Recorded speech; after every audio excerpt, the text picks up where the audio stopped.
The thing about Europe, unlike America, Europe has largely abandoned religion. I mean, they really see religion as a very backward thing.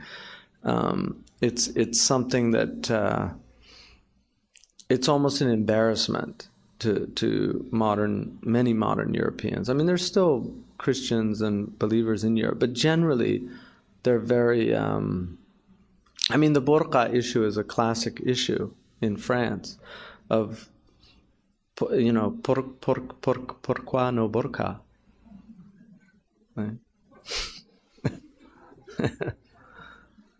You know, I mean, why not let, if a woman wants to cover her face, why not let, I mean, they let you go to a plastic surgeon and rearrange your face. I mean, there's no laws against that.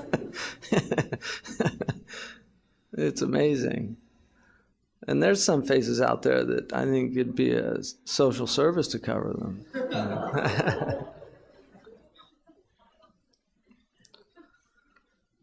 So, I don't know, you know, that's a real problem.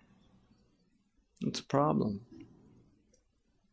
It's very interesting. I mean, why, you know, why there is that split. But generally the problem with human rights is there's no ground for them. You know, secularity is not a grounds for human rights. Secularity is about power. It's not, you know, the Germans argued that Jews were not worthy of, you know, they were just subhuman. And from a secular point of view, if you don't have any